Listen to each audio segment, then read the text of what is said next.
Welcome back to Oxen's channel. I'm Eddie.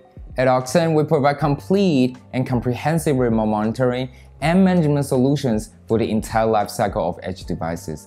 In the last video, we introduced how Oxen's Cloud Serial Console bridges up the gap between the edge devices and the cloud, providing out-of-band device manageability. And today, we'll get into more details about how to integrate this little module, the out-of-band enabler, actually has a name, we call it BOLT, onto your model system, including the basic wiring and some other peripheral explanations. Let's get started. So here are all the items we prepared for today's hands-on. Firstly, of course, we have our BOLT out-of-band enabler. If you are interested in getting your hands on one of these, you're welcome to place an order directly from the link in the description box or contact us for making custom requests. And these are the cables come with this module for connecting physically to the model system. We have detailed documentation of what every wire relates to, and I'll make sure I'll put it down below as well. And then I'll have just an original dev kit, which will be used as today's model system. As you can see, there are automation headers as well as expansion pins on the board where it can be used to control the overall system. And that's actually how our BOLT out-of-band enabler does the trick. First up, let's connect the JSON debug UART to the BOLT to accomplish the Cloud Serial Console management feature. According to the board specification of the original dev kit, Pin 3 and Pin 4 of the button headers represent the debug UART. So basically, we just need to wire them to the UART interface of the BOLT so that they can communicate through UART interface. Let me connect the connector of this end very quick. As I've mentioned, we won't go through the purposes of all these wires right now. Please refer to the detailed documentation in below. In here, these green and yellow wires, they are one of the UART interfaces of the BOLT. One wire for transmit and one in the other for receive. Then we just have to connect carefully according to the signal definition. Don't worry. We have we have the same example, detail figure included in this documentation. So I guess it's fine to just follow through and get the overall idea here. Next, let's move on to the power control. Now, as we know that our Cloud Serial Console offers real-time access to device management, configurations, and system-level troubleshooting, technicians could still suffer from a few critical situations when devices become completely unresponsive, like total system crashes or temporary hardware malfunctions, which, to be honest, over 80% of times could be saved by a single hardware reset. And that's the reason why it's important to have the ability to control the power, device power, out of band. It could act like a virtual finger to help you press on that physical power button on the device and restore all your services instantly, saving you tons of time and money of sending people on sites for just doing that simple finger action.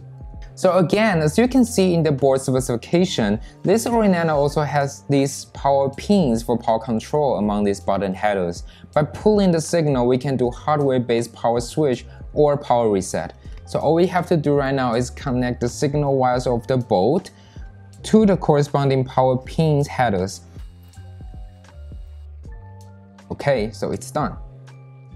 We're very close, so there are two more steps before we boot up everything. In order to obtain complete device manageability, we need to connect another UART channel so that our agent being installed onto the model system can communicate with the BOLT. And there is another UART interface on the expansion headers of this original dev kit. It can also be looked up in the board specification. So let's wire them up with our BOLT accordingly. Okay.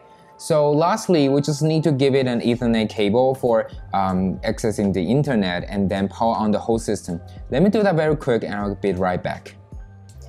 Okay, so now everything is booted up and I'm on my laptop logged into the portal. As you can see, the original dev kit has been enrolled under my group along with the BOLT attached to it. We have another video explains how to enroll devices onto Oxen portal. I'll link it above. But it's super easy. You basically only need to type in one command on the edge device to accomplish that. Please make sure you check that out first. So let's try out the Cloud Serial Console. You may find the following operations on the portal look a little bit different compared to what I did in the last video, but that's only because we have some UI enhancements on this portal website. They are talking about the same thing. Of course, since we are communicating through a serial connection, we have to set up the baud rate first. and by default it's 1150-100 for this Jetson device. Let's wait a second for it to open up the session. Okay, so we're in right now. We can then log in with the user account and take total control over the device remotely. Again, in the last video, we have detailed explanation of how the out-of-band Cloud Stereo Console can benefit your device deployment and management process, and also how it's much more powerful than traditional SSH-like services. Please go and see that. Next, remember we also wired up the power control pins of the dev kit, right?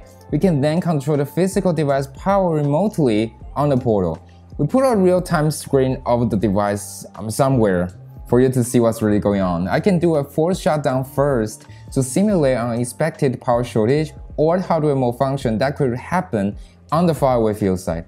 As long as the operation command sent to the board from the cloud, it pulls down the power signal for 10 seconds to act like physically pressing down the power button on the device for shutting it down.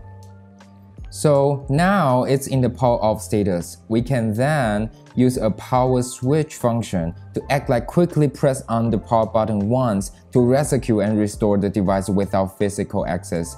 Let's wait a second for you to see the result. And now you can see the device is booted up successfully. Again, as we all know that most of the system crashes can be saved by a hardware reset. These power functions really help a lot while critical situations. In this section, I would like to talk about how versatile our boat is, both in the application side and the integration side. As I've mentioned, the boat has a lot of interfaces around it. In addition to the UART and power control pins, it also has I2C, USB, DIDO, and other GPIO that can be developed into specific applications. For example, we have customers who provide solar power wireless solutions, and they use our boat to detect and monitor the solar energy status of those panels via the DIDO interface.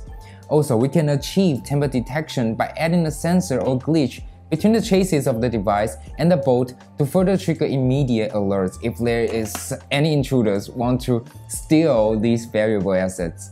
So it really can be developed based on your applications.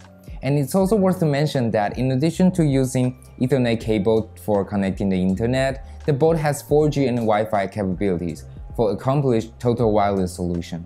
And for the integration part, actually the boat you are seeing now is just a phone of it. As we have deep cooperation with most of the Tier 1 industrial PC vendors, this module can even be designed in as a part of the main system, which means they will put the processing unit onto the motherboard for dedicated out-of-band device management. But of course, this external module phone is still very popular considering its flexibility and can be easily built on top of your existing platforms. There you go, this is how our out-of-band enabler, Bolt, can be integrated to your Jetson devices and enable all the tailored functionalities. If you're interested in getting your hands on one of these modules, please find the purchase link in the description box below. Or if you want to find integrated devices that's already in production, please contact us directly. Besides that, we would like to give a big shout out to Jason Hacks, who is one of the most well-known Jetson developers. He evaluated our service and gave a deep review, which really meant a lot to us. I will link his review in the description box below as well, and I do recommend all the content he delivered actually. Thank you for joining us today as we explore the world of Edge AI device management. Visit our official website to learn more about how Oxen solutions can benefit your Edge AI applications. Leave a comment or contact us if you got any questions. Last but not least, don't forget to like, share, and subscribe for future updates and demos. Until next time, happy managing!